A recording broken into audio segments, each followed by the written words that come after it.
Hello and welcome to Bloke on the Range. Now in an earlier video I did an unboxing and brief look at this thing, Tikka T3x Arctic, which is the civilian version of the new Canadian Rangers rifle, the C19. Now this is replacing the venerable No.4 in Canadian Ranger service as we speak, and this is the first opportunity I'm going to have to be able to shoot the Tikka. So we're going to put it through its paces against my 1943 two-groove long branch, so a Canadian No.4. Now, as I said, I haven't shot this before yet, not even at short range. So what we're going to have to do is bore sight it. So first thing I'm going to do is put it up on a bag, look through the barrel, make sure the barrel is pointing at about the top of the aiming mark with the sights aligned at the middle of the aiming mark. And then we'll shoot a comparison, 5-round group, maybe possibly a couple of 5-round groups, to see what the difference is. Now, I really don't expect anything other than excellence out of this one, because it is a modern rifle, not a 1930s design made in the 1940s during wartime. Ammunition wise, I've got some normal ammunition. I've got some S&B FMJ, I've got some GGG FMJ, and I've got some 168 grain match, and it should be, I'm kind of hoping that it's going to be pretty excellent with the 168 grain match. So once we've done that comparison, I'm doing a bit more sort of practical shooting. So I'm going to shoot some groups prone without a sling. I mean, my view on slings, I like slings. I do a lot of sling shooting. It was in fact quite a long time before I ever shot without one. But I appreciate that they have little or no place in practical shooting outside of sniping, basically. And I've put a cheap AliExpress canvas sling on this one. I quite like it. Cost about $5 as well. And then since we can shoot kneeling and standing here, I'm going to shoot kneeling and standing, offhand as well. See what it's like compared to this. And certainly holding the two of them, the fact that this is a couple 100 grams lighter, you sort of feel it. You don't feel it that much. I suspect that the shorter sight radius might be a bit of a limiting factor, but honestly, at this stage, I know no more about this than you do, because I haven't actually fired this yet. So we shall take the camera into the range and see how we get on.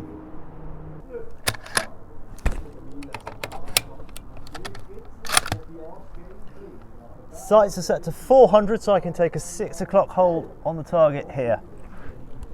Let's see what this does.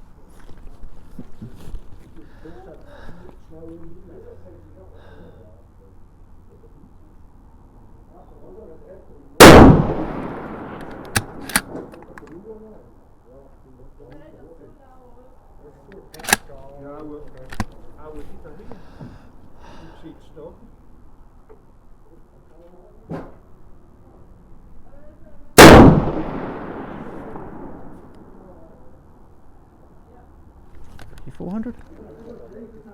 Yep. So the first two shots are right together and at the bottom there. So let's wind it up.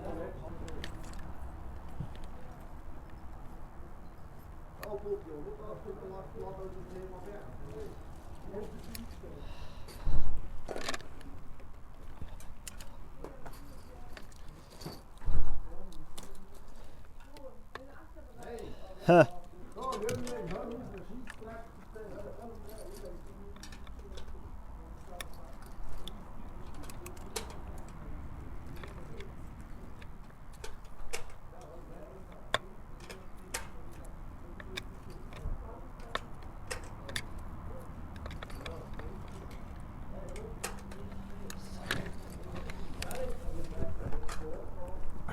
Gave that about 7 clicks, just as a guesstimation.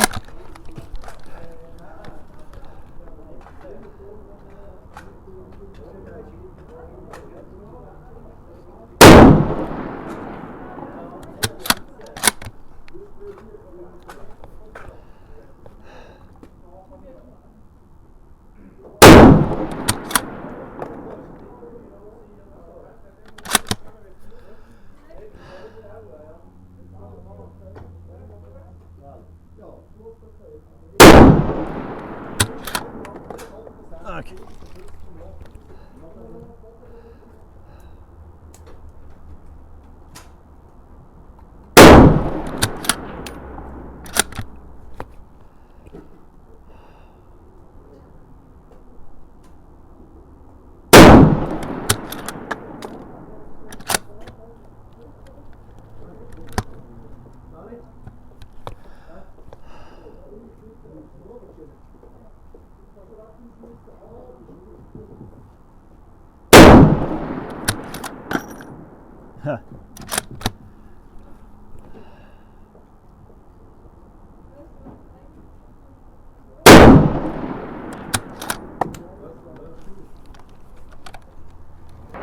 So I also did a bit of off-camera letting it settle in because it seemed to wander a bit. I mean, I had prepped it for firing and tightened the screws and everything, but we'll let it cool off and try again in a minute. Meanwhile, 303 fun.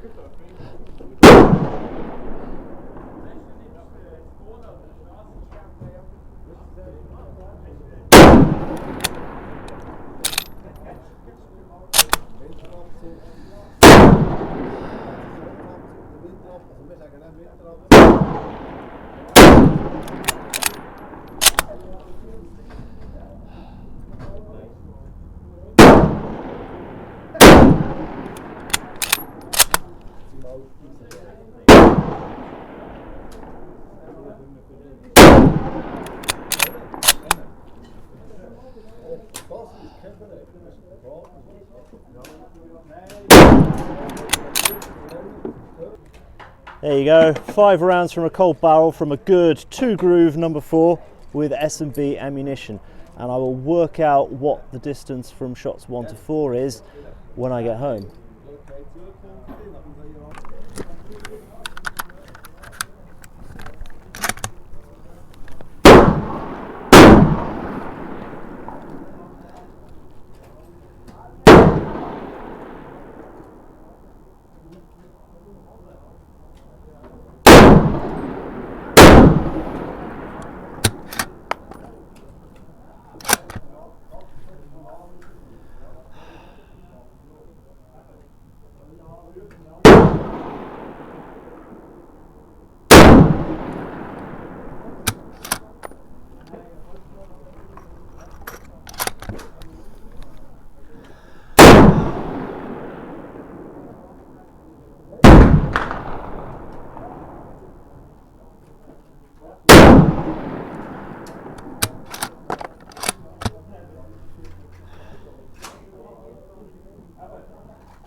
Well, that was a bit annoying because the other 4 were pretty good. Let's try some match ammo. Match ammo sights 500.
Disappointed.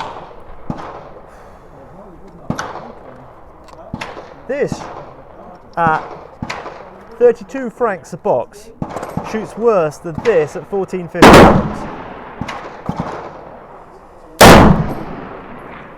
Let's try some S&B.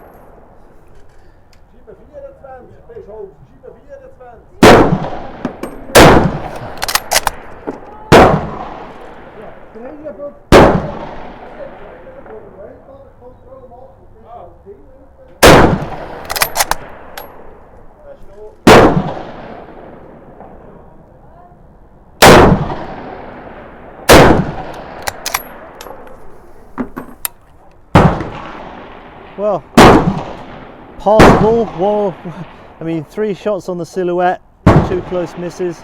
I don't like kneeling.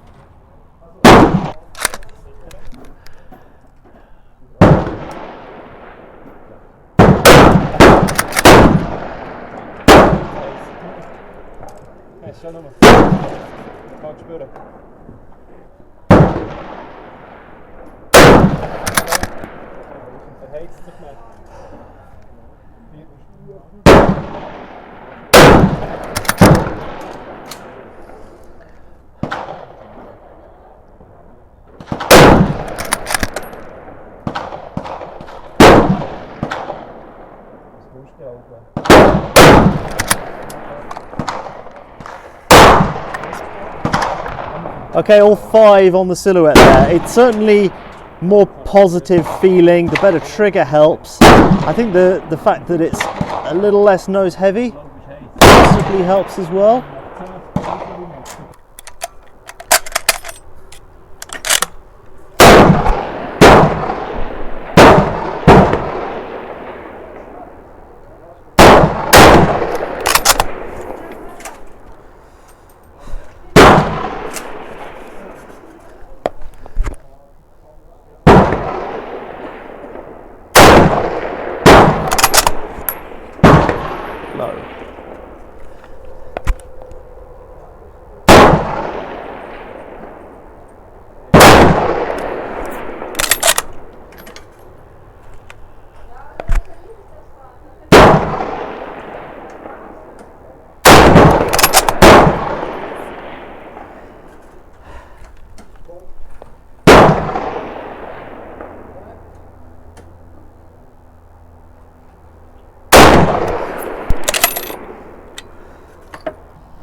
So this is where the extra weight and length of the number 4 starts to possibly count against it. Good sight there. So I'm 2 on the silhouette and 3 pretty close to it.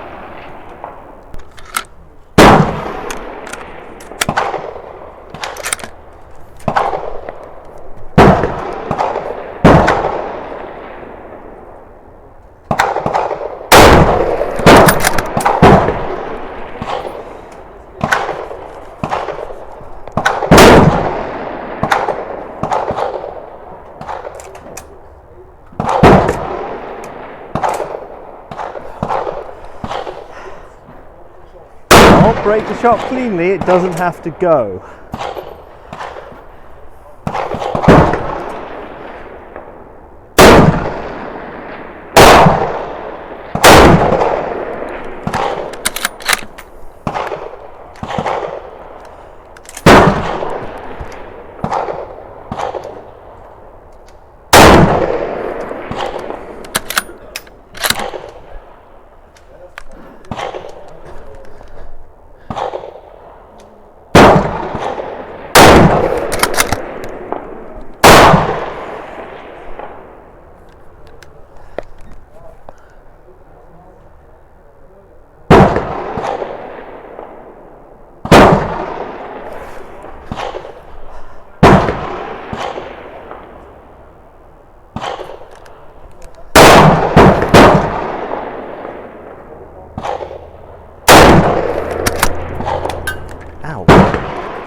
That was definitely me, but I think overall that handles better, but I've noticed cycling it that it hits my knuckles with the empty cases.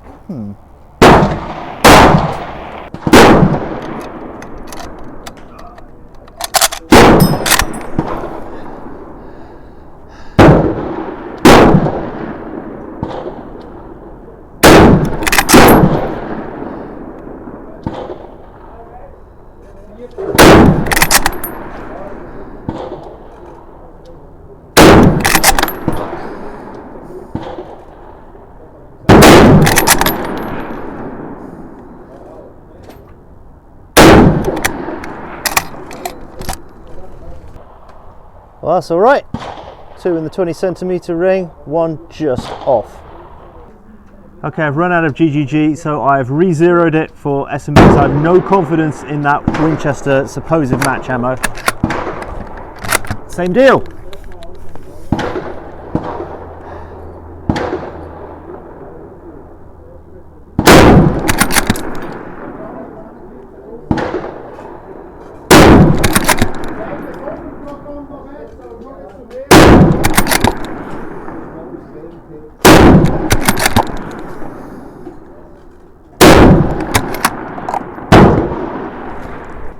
Well, I guess I could have come a few more clicks up, but that is much better group, despite the fact that I have a worse sight picture. Yeah, that's quite a lot better. So there you go. First, the good things. This is certainly a more modern feeling, modern handling gun, and that certainly showed itself in the unsupported shooting in all 3 positions. This was much easier to make good hits with than the No.4, even though off the bag the No.4 did better. Part of this, I think, is 2 reasons. First of all, the longer sight radius of the No.4 was certainly an advantage. This being that much closer to the eye, my initial impression was nice fat front sight until I found that I couldn't really focus on it as well as I'd like. The No.4 in principle should be the less accurate gun, but today, and with the ammunition we were using, this was not the case. So let's go on to the ammunition. The Winchester 168 grain Supreme, this gun did not like at all. It split groups with it, it was kind of horrible. This kind of like the cheap GGG the best, although there was the odd flyer there, which, given that it's cheap ammo, I could put down to the ammo. But then, certainly, I went back to it off film. I tried different brands. S&B's also cheap ammo. Again, the odd flyer, but the Zero seems to wander with it. Now, I'm wondering if there's not something wrong with the sights on this. Let's just say that the tools that come with it for adjusting the sights are completely inadequate for the front sight. So the small one is far too small for that slot and mars the slots. The big one just about fits, but it's a little bit too big, so it mars the finish on the outside. And also, this has completely lost its clicks. Well, not completely lost its clicks. Let me just come in close here. This has almost lost its clicks. I mean, the détente is basically non-existent, and that's just after today. That's just after adjusting it for a couple of types of ammunition. Massive difference in the point of impact between different types of ammunition. There is that little bit of play in the rear sight drum as well, but that shouldn't be accounting for any elevation. And I was getting split groups all over the place. So I think that on the next possible opportunity, I'll be taking this back to the shop where I bought it from and asking them to send it back to the importer, because that shouldn't have lost its clicks. That I need to know whether the amount of play in the rear sight, and just as a reminder, it does just a touch, less than a No.4, but there is just a little touch of play in there. That is unacceptable. I mean, this is a £3,000 rifle. This cost over 3,000 Swiss francs. That should not be the case. This should be absolutely perfect. That's all been marred to heck. We'll see what the importer says. We'll see what Tikka says. But yes, I'm disappointed with the accuracy. Now, when you work the bolt conventionally, I'm not going to do it because I'm in the car park. The empty cases hit my knuckles. It's a bit annoying. I managed to hack a chunk out of my finger on the edge of the mag release, which is a bit suboptimal as well. So my initial enthusiasm has been tempered somewhat, and I mean, here at Bloke on the Range, we tell it as we find it, and this is how I found it. And once I've had a chat with the shop and he has had a chat with the importer, we will see what they say about the sights. I was impressed that it was on target out the box. So clearly they were bore sighting these or something, or test firing them. But yes, we shall see what they say. And maybe I shall buy some Seiko cartridges and see if it holds to their minute of angle standard with specifically Seiko cartridges. But there you go. All in all, I am slightly disappointed. So although this rifle today seemed to have worse accuracy than the No.4, it's a very nice illustration of sometimes how good ergonomics can overcome that, and you saw that in the unsupported shooting in the 3 positions that I did, where I made better hits with this than I did with the No.4, because fundamentally the weak link in the chain there is me and the ergonomics. It's not the inherent accuracy. Both are more than adequate for that kind of shooting, and certainly the modern stock shape and feel and the good trigger helped me make good hits on target. The round front sight protector fitted nicely into the rear sight aperture. That was good to help center the front sight. I liked that, but yeah, I mean, the short sight radius makes it suffer a bit. I think the balance for actual shooting is better than the No.4. Yeah, well, interesting, maybe not. So anyway, thank you so much for watching. Thank you very much to the patrons who paid for this rifle, and if you haven't become a patron yet, please consider doing so. There's a link in the description below, link on the card at the end, and see you again sometime. Bye.